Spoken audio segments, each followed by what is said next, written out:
Christian Palma Gutierrez had the world at his feet. His rap career was just starting to take off, but he needed a little side hustle to keep his music career moving, and his side gig involved dissolving bodies in acid for a local cartel. With these actions, his humanity dissolved too, and he exposed the truly depraved depths that people will do for a quick buck.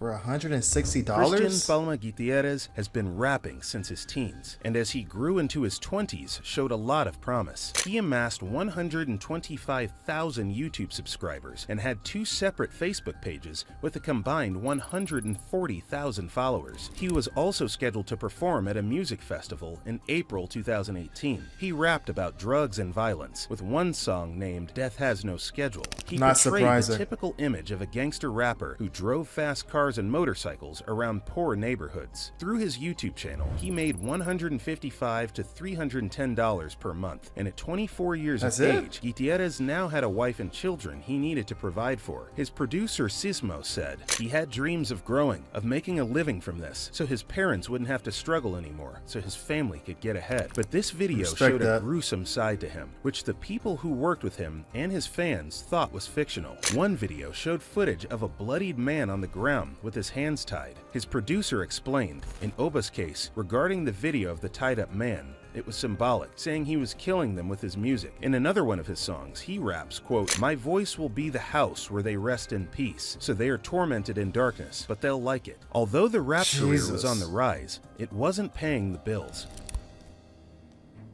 It was clear that Gutierrez needed an extra job to keep his music career going. A man named El Cochi got in touch and offered him a job at a mechanical workshop where he earned between $80 and $100 per week. He was also spoken to about other duties he might have to carry out too. Gutierrez was now working for the Jalisco New Generation cartel. Formed in 2010, this cartel branched off. I don't care how desperately I need money, I'm never joining a mafia, a gang, or even worse, a fucking cartel. From the Sinaloa cartel to start its own racket. And because they went out on their own, they also waged war with any cartels who dared stop them. This cartel made headlines in 2015 for a series of attacks on security forces and public officials. The latest cartel target, Mexico's military. The Jalisco New Generation cartel took the fight to the next level, shooting down a military helicopter with a rocket-propelled grenade, killing people, 6 of them. Some GTA shit. Look at that. Gutierrez was clearly working with a dangerous group of people. It would be sooner rather than later that he got caught up in their deadly workings. While Mexico was embroiled with gang violence, the country finally had some good news they could celebrate. Guadalajara was the hometown of Guillermo del Toro, who had recently won Best Picture at the 2018 Academy Awards for The Shape of You. To have such a positive and uplifting international story about someone from Mexico was a breath of fresh air. And for film students at the University of Audiovisual Media in Guadalajara, he was an inspiration. One day in March, 3 film students, Daniel, Salomon, and Marco, went to work on a school film project. They decided to film at a property owned by an aunt of one of the students. Little did they know, they were filming at a hangout spot for the Nueva Plaza gang. And the Jalisco cartel had their eyes peeled on this spot for possible members to attack. They were simply in the wrong place at the wrong time. Suddenly, the students were approached by what looked like policemen holding guns, who forced them into a car. But they soon realized that these police uniforms were merely a front. It was the Jalisco cartel, and they thought they were kidnapping possible members of the Nueva Plaza gang. The fact that they were innocently filming in this location wasn't believed, and even if they were members, this would have been the perfect excuse for them to use. See, this is the type of shit that I can't stand to see, bro. You got 3 people, 3 students, just looking to finish a film, and they went to an area that so happened to be populated by cartel members. These guys walked up, took them, and I guess apparently killed him, and they're completely innocent, but they were looking for other cartel members, so they got the wrong people.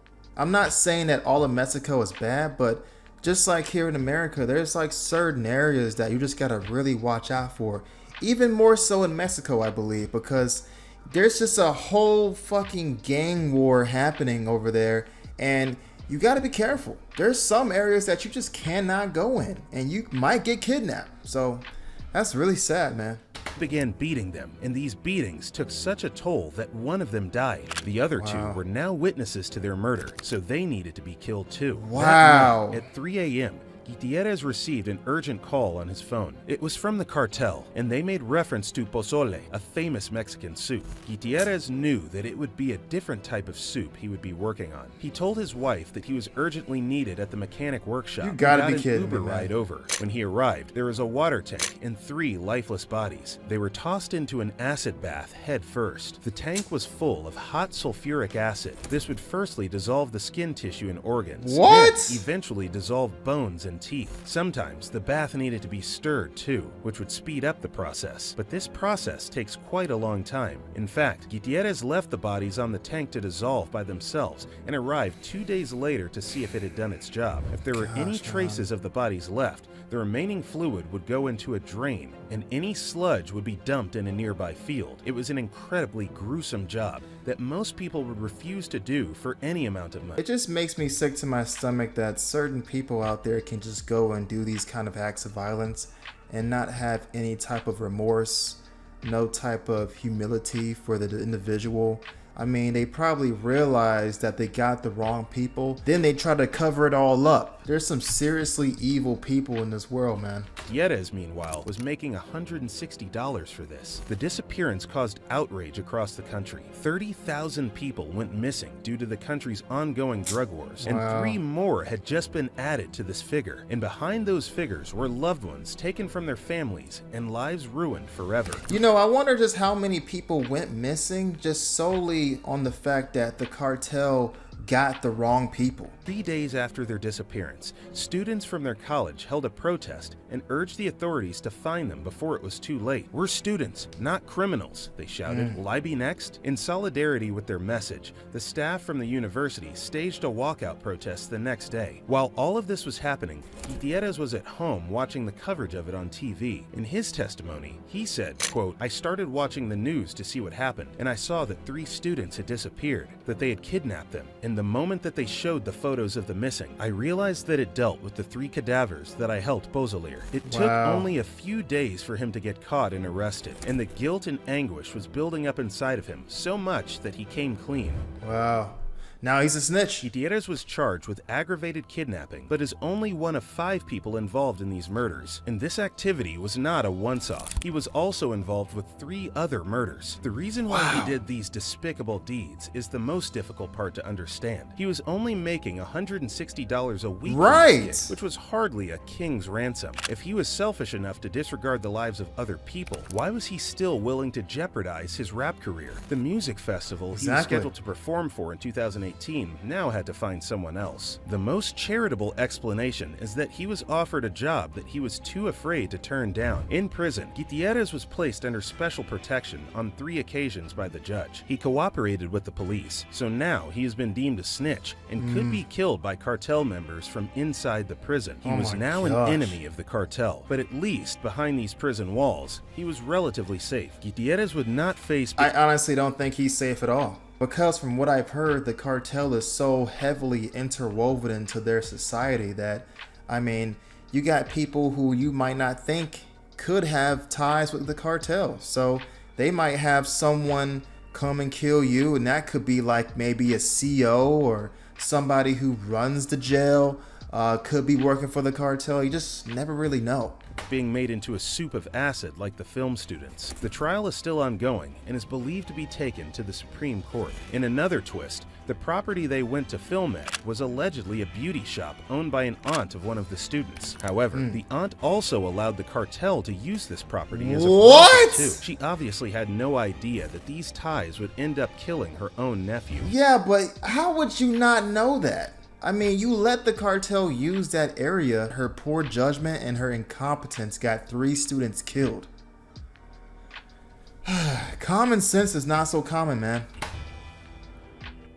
The reaction of this entire ordeal was met with a sense of shock, but many have argued that given his violent lyrics and videos, we should have seen this coming. Luis Cardenas wrote in a column in the newspaper El Universal, "For 2 years, Omar screamed in his songs that something was very wrong, and millions saw that, and none of us did anything at all. Now, 3 young people are dead, and 1 life is ruined." Some also looked at the broader issues at hand. Luis Gonzalez Perez, the head of the country's Human Rights Commission, said, quote, "What we have to do is to stop this climate of violence, because there's the risk that if there are no jobs, no education, if the young people don't have recreational opportunities, well, the drug cartels are going to recruit them." The young film students had their whole lives ahead of them, and the film that they were going to bring into the world never got made. And let's not forget the talent that Gutierrez showed as a rapper too. But the sight of 3 aspirational young people having their lives taken away from them even tugged on the heartstrings of Guillermo del Toro, who tweeted, quote, "3 students are killed and dissolved in acid. The why is unthinkable. The how is terrifying. There are no words to comprehend the magnitude of this madness." At a film event in Canada, Del Toro spoke about violence in Mexico in incredibly chilling terms, that every moment is almost like a horror movie in itself. In reality, especially being Mexican, things happen out of nowhere, and that's the real terror. You can be coming out of a dinner and somebody can be shot 10 meters away. You can be lifted from your home in the middle of the night. There is, every time you're in a horror moment in your life in Mexico. Thank you for watching. Please click on the videos. Super sad story. I just don't understand what the student's aunt was thinking. You're gonna really put 3 students in harm's way? I mean, just think about that for a second. I would never send 3 kids over there, 3 students, and tell them that it's okay to shoot a film over there when I know there's really bad gang violence in that area. That's on me. And unfortunately, I really don't see any of this violence ending anytime soon because the cartel's way too powerful, and also there's a lot of corruption in Mexico, so it's just gonna keep going on for years and years and years. I really don't know exactly how do you stop that. But anyway, guys, if you enjoyed my reaction, make sure you hit the like button, make sure you share and subscribe, and I'll see you guys in the next reaction video. Peace!